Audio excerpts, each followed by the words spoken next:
Hi folks, welcome back. Here's the part two of a two series, kind of a impromptu sit down with a Koch, right? Anything with me is impromptu. That's right. We just decided to sit down, and Andy wanted to talk a little bit about education, and we did that in the last video. Of course, I mean that's just a quick excerpt of what can be discussed, just the tip of the iceberg. 1,000%. Right? I mean, there's so much to discuss in that area. There's some real crisis in the with the educational debt and all those issues, and nobody wants to address it in academia.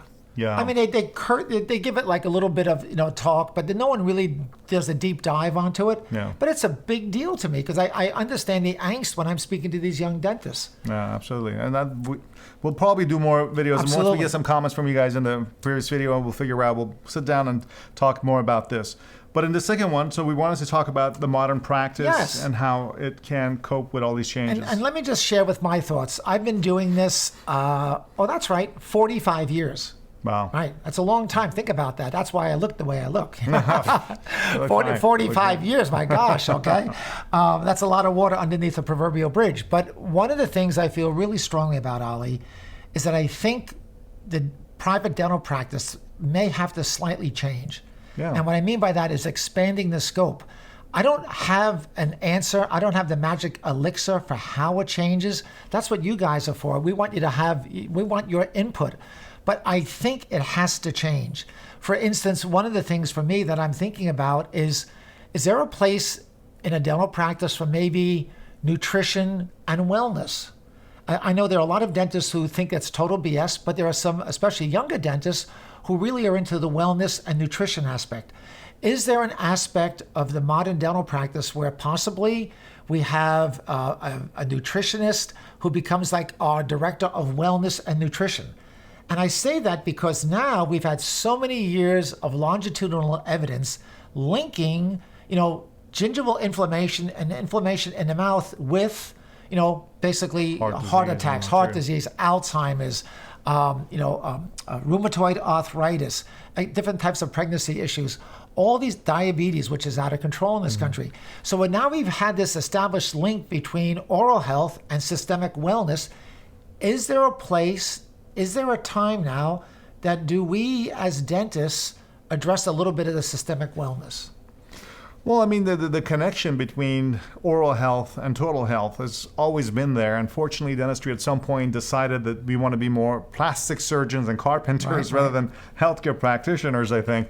That's always been a big gripe. But at the school, I mean, at our program as well as the whole school, it has been a big topic of emphasizing the relation between health, oral health, and total health. And I think you're absolutely right. I mean, to the extent where dentists have more contact with patients on a bi-yearly kind of basis, twice a year, if you will, they will be able to do all kinds of different healthcare screening, and that would be helpful. I'm going to give you the perfect example. That is smoking cessation. Yeah. And, the ADA promotes this. When I go in talking about different issues at dental schools and I meet the deans, I always ask them about smoking cessation. They do it right at the beginning. But when people graduate from school, it stops. The deleterious effects of smoking, who sees that first? The oncologist or the pulmonary oncologist or the dentist? They're down the line, The dentist with the smoker's schmutz mouth. That's a clinical term out there, okay? We see the deleterious effects of smoking first orally. So there's another income generating part of a dental practice is smoking cessation. Yeah, you're absolutely right. I mean, there's so many different areas. I mean, if you look at it now, CVS and your pharmacy is doing basic kind of healthcare, and they're pharmacists. So. Right, and the other thing to me, and I don't mean this in any denigrated way. Don't let the chiropractors take this. I mean, chiropractors are very entrepreneurial, and they've got all kinds of diet things, all kinds of other things. You guys have to have confidence as dentists that you're doctors, that you know a lot more than these other different types of doctors out there. And I think, again, the wellness thing is a little bit controversial in that some people have interest in it, other people have no interest whatsoever.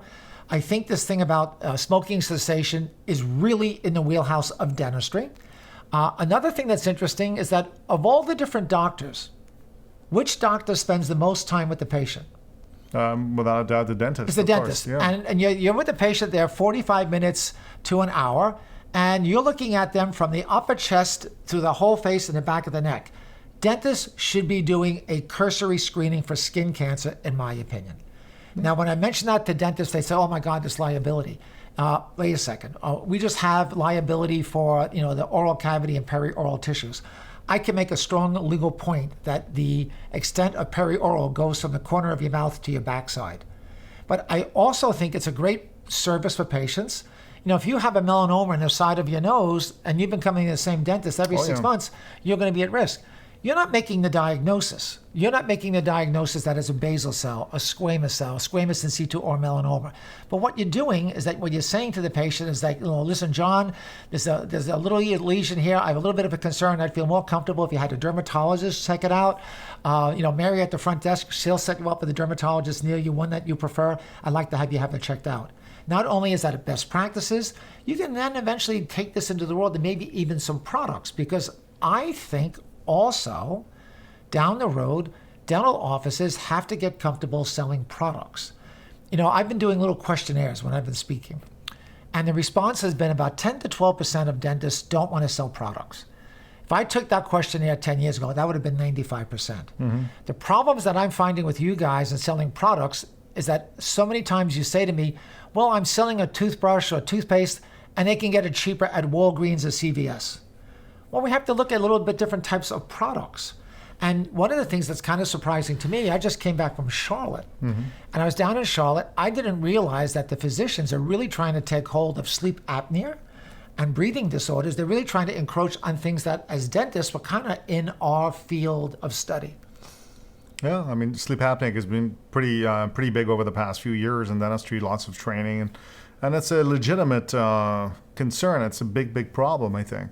So, I mean, dentistry has done a great job with different appliances and so on. Even sports medicine with like night guards. You see all these pictures on the baseball teams wearing these night guards. Yeah, I think the idea is that, dentists probably moving in the future have to think a little bit outside the box and find different ways. Totally. Because maybe the traditional way might be a little bit too stale from what I'm hearing you say, and that people have to think creatively based on their market and where they are to see what works best for them in that particular market. And it's really challenging because corporate medicine and corporate dentistry have crashed the fee structure.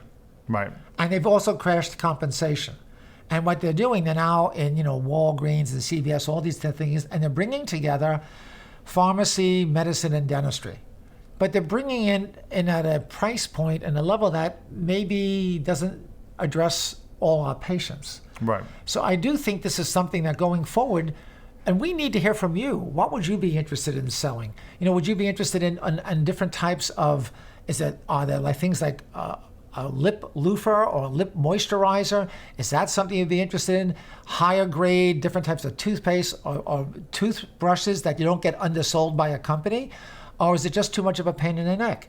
I don't know. I think a lot of people they feel it's just a pain in the neck. It's a personal practice philosophy. I mean, in my practice, we certainly don't do anything. And you're a specialty practice as well. Yeah, but I can see that it would work for some practices. It depends on your clientele. What do they respond to? Ours is kind of like old school.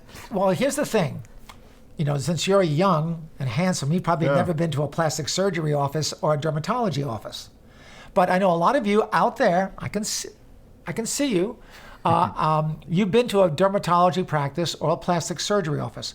When you go into an upscale, really professional derm office or a plastic surgery office, there are 2 to 3 walls. You know what's covering that entire wall space? Are products. Skin Medica, SkinCeuticals, sunscreens. They're all high margin products. They're all good products. Nobody is barking like a carnival, buy this or buy that. They're there. But what happens is that during the course of the treatment, the patient is made aware of these different products and the salubrious effects of using them. I think there's something from that. I don't have the formula yet, but I think there's something from that kind of setup that we can incorporate into a modern dental practice. No, absolutely. I mean, you're right. And I actually was recently at a dermatology office. I went to remove a little mole from the side of my my nose, as I told you. And actually, it's a kind of funny story. I'm going to give you a quick thing about what happened. So I went to remove this mole from the side of my nose, which had been kind of there for a long time. It was kind of like I just wanted to get rid of it. and I was worried that they're going to give me a shot directly in the nose. Right. And that I was like, that's probably going to be a painful situation. Make your eyes giving it. water? Absolutely. So what I did is I did a crazy thing. I went to the office right before going to the dermatologist, and I gave myself an intraorbital block in front of a mirror. I sit in front of the mirror and gave myself an intraorbital block, which was a really weird feeling because it was just so strange. And then I went over there to have the mole removed, and then they did give me a shot, and I didn't even feel it at all. Right. And I mean, he was a very good doctor too. That's because you had gone to sure. Bell's Palsy.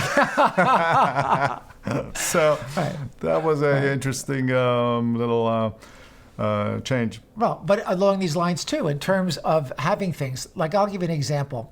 I've never had a pet in my life. At one time, I had a parakeet, but parakeet died, so that was my pet experience.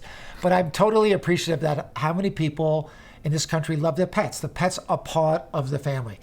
There's a whole thing, I guess, in the pet world about pet insurance and all that kind of stuff. Well, in terms of regulations, you have medicine, then you have dentistry. Veterinary medicine and dentistry is like no kind of regulations. You can go to a vet like a PetSmart or something, and they'll have things that say, well, just have your dog take one pill that gets rid of all the calculus. What? That you and I both know that's not true. That But doesn't happen. here's the point where I'm going.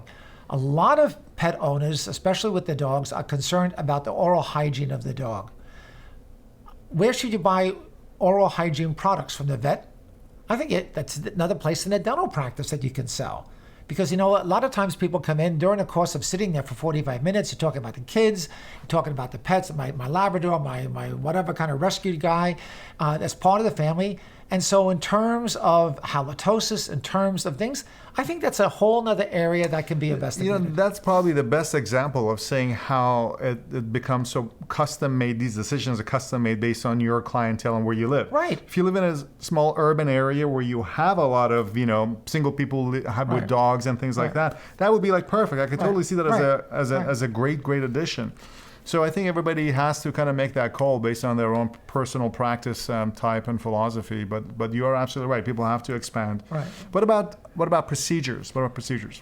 I also think, and I know this has become terrible, and I really was surprised at some blowback from dentists being really angry to the medical community, because I think the best people for delivering Botox and Juvederm are dentists. Ali and I are both up here in Boston, and there's a very famous dermatology practice in town. They're just amazing. I think they're the best derm practice in the entire Northeast. And a couple of the injectors in that practice are nurse practitioners.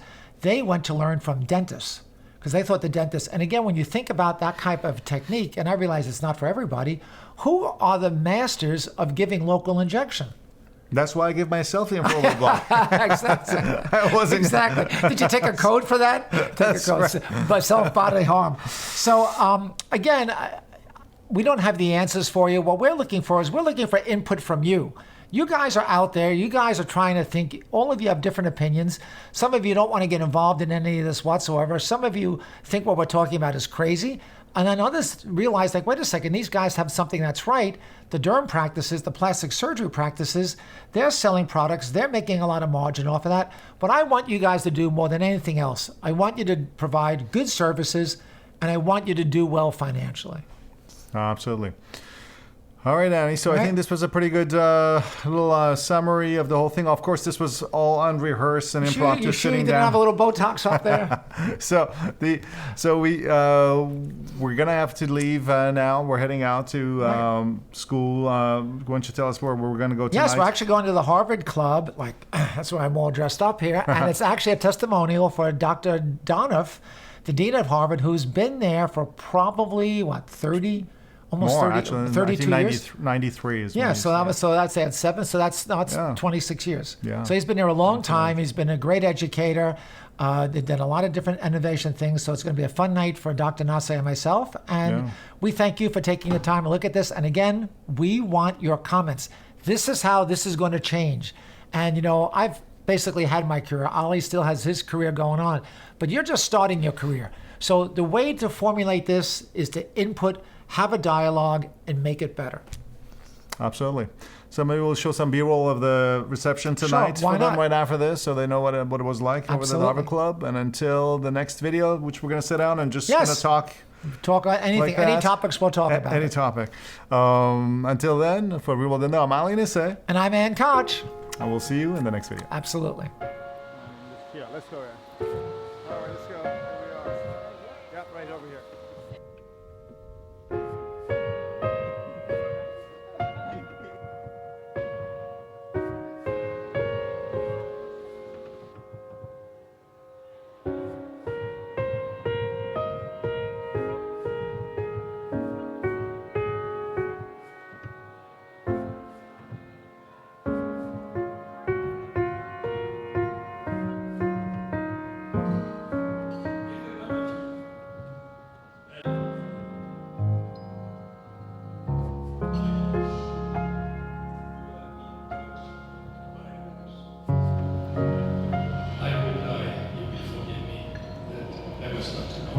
Please, lie back.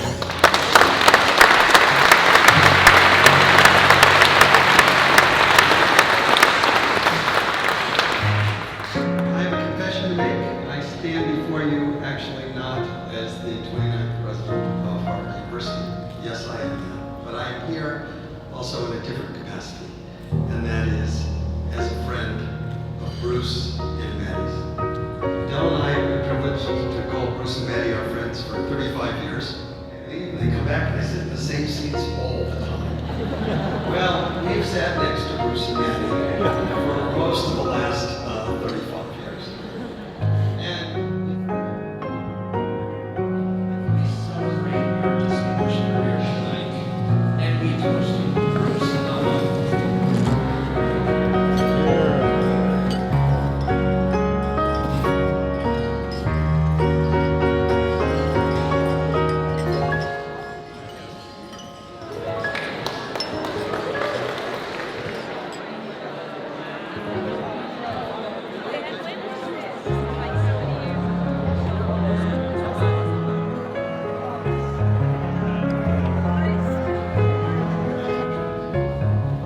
I couldn't be happier. I couldn't be more satisfied. But I'm also torn. This transitions are not easy. But Larry,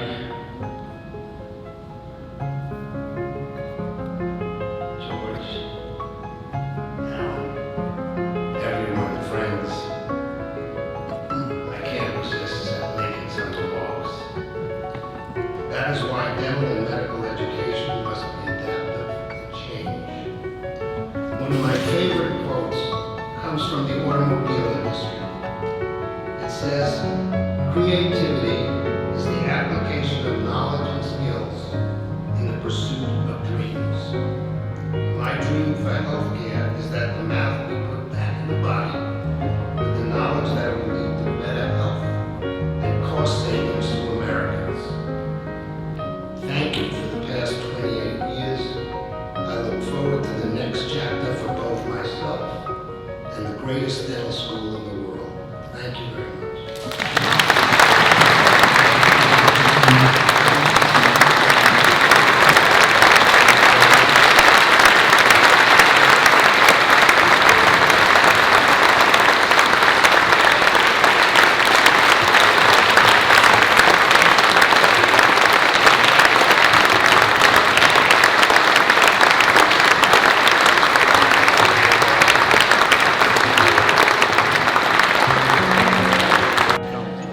The way to go. I feel like right into the road.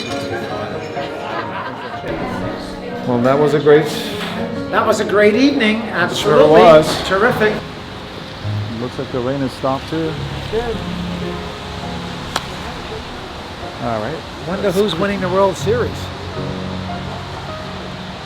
coming up on the par 44.